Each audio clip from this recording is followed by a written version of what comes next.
नमस्कार, मैं हूं नीलू। आज है 18 जुलाई और अमेरिका और ईरान के बीच में बहुत सारी खबरें हैं जो आपके लिए लेकर आई हूं।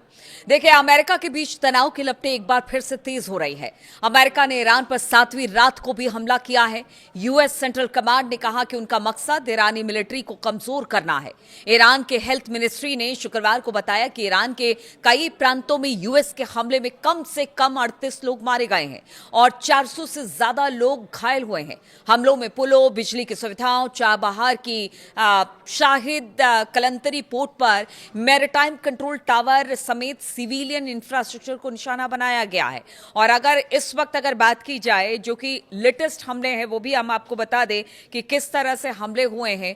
तो ईरान की बहुत सारी जगहों पर हमले हुए। ईरानी सरकारी मीडिया प्रेस टीवी के मुताबिक गुरुवार देर रात से शुक्रवार सुबह तक हमले हुए हैं और इसके बाद बताया जा रहा है कि आज सुबह भी जबरदस्त हमले ईरान के ऊपर किए गए हैं और इसका जवाब भी ईरान में दिया है। देखिए, अगर ईरान पर हमले की बात की जाए तो हॉर्मुजगान, बुशैर, सिस्तान और बलूचिस्तान, खुजिस्तान और लेरिस्तान प्रांतों के इलाकों पर जबरदस्त इस हमलों का असर पड़ा है। ईरान के हेल्थ मिनिस्ट्री ने कहा कि मरने वालों में 3 महिलाएं और 18 साल से कम उम्र का एक आदमी भी शामिल है, जबकि 47 लोग घायल भी हुए हैं और ये सब अस्पताल में भर्ती है। यानी कि जबरदस्त तरीके से ईरान पर अमेरिका का हमला हुआ है। इन हमलों के बाद ईरान ने भी जवाबी कार्रवाई करते हुए सऊदी अरब, बहरीन और इराक में हमला किया है।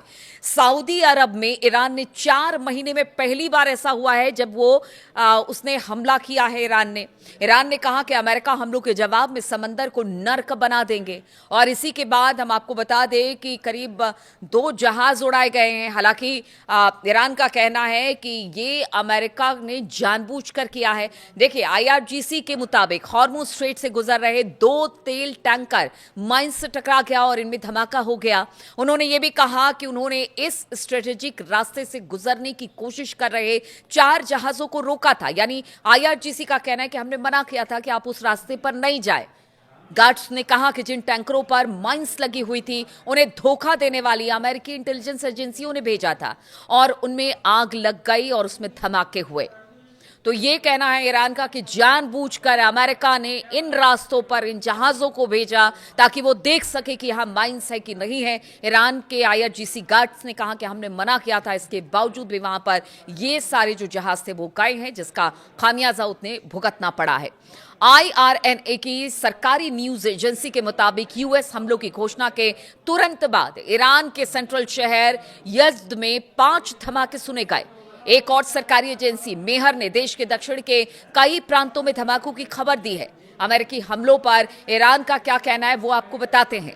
तो देखिए, सरकारी न्यूज एजेंसी IRIB के मुताबिक ईरानी मेजर जनरल मोहसेन रजाई, जो कि मुस्तफा खामनेई के काफी ज्यादा करीबी है, उन्होंने कहा है कि अगर आने वाले दिनों में यानी कि 2 से 3 दिन और यूएस ने इसी तरह से हमले जारी रहे तो फिर इसके बाद ईरान जो जबरदस्त तरीके से हमला करेगा और जवाब देगा, अमेरिका सोच भी नहीं सकता है और ये जंग का दायरा वो बढ़ा देगा।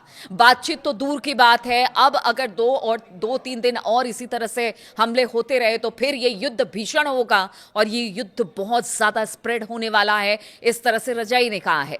उन्होंने कहा कि ईरान अब सिर्फ जवाबी कार्रवाई तक सीमित नहीं रहेगा और कोई भी राजनीतिक बॉर्डर सुरक्षित नहीं रहने वाला है। यानी उनका कहना है कि ईरान से सटा कोई भी राजनीतिक बॉर्डर है, चाहे वो हमारे कितने भी करीबी हैं, अगर वहां पर अमेरिका या अमेरिकी बेसेस हैं, उनको निशाना बनाया जाएगा। यानी अब कोई सुरक्षित नहीं रहेगा। अगर ये अमेरिका अपनी हरकतों से बाज नहीं आता है तो ईरान ने ये कह दिया है। ईरान और अमेरिका के बीच समझौते के बाद हॉर्मुज स्ट्रेट खुला था, लेकिन हालिया तनाव के चलते अब ये पूरी तरीके से एक तरह से के लिए बंद ही हो गया है।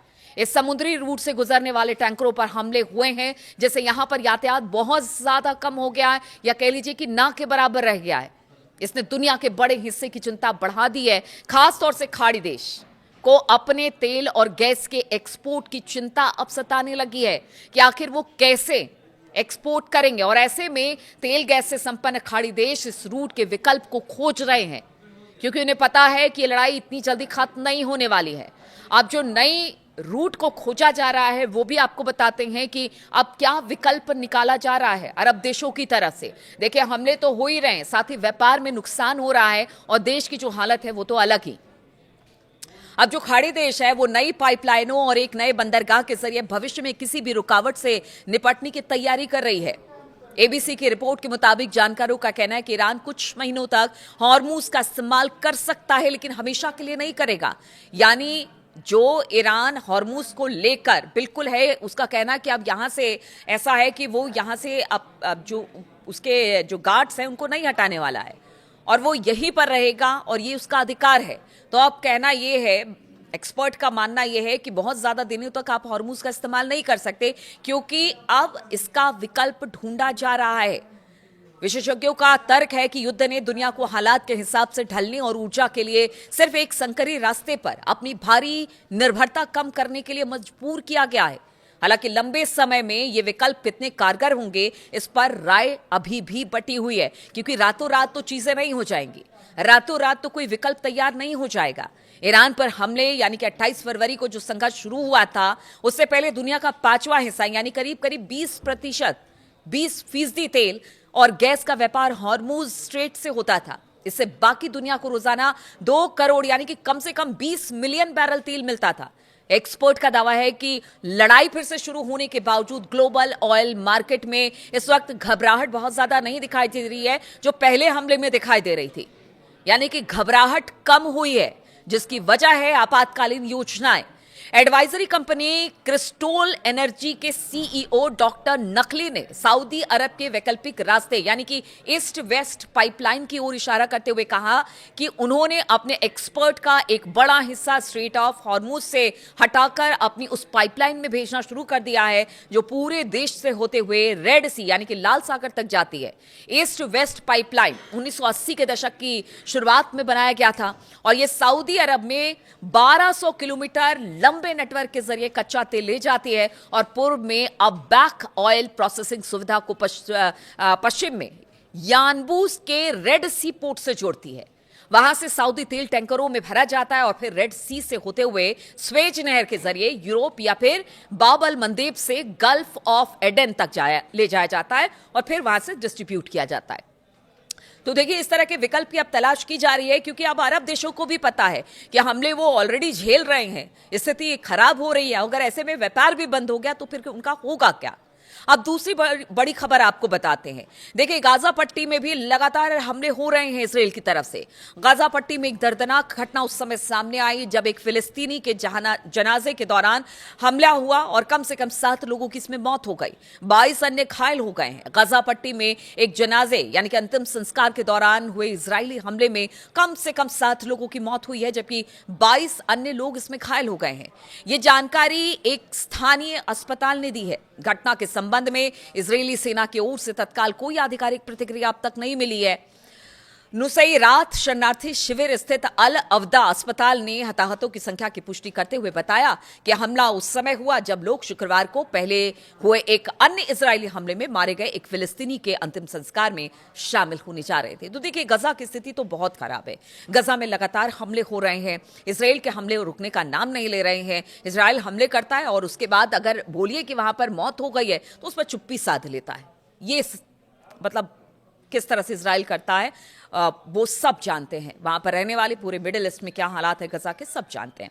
अब तीसरी बड़ी खबर आपको बताते हैं। ईरान के समर्थन वाले मिलिशिया ग्रुप यानी कि Islamic residence in Iraq IRI ने अमेरिकी राष्ट्रपति डोनाल्ड ट्रंप को मारने वाले किसी भी व्यक्ति के लिए $10 मिलियन के इनाम की घोषणा की है। ग्रुप का दावा है कि 2020 में हुए उस अमेरिकी ड्रोन हमले का बदला है जिसमें ईरानी जनरल कासिम सुलेमानी और इराकी मिलिशिया नेता अबू मेहदी अल मुहद्दिस मारे गए थे।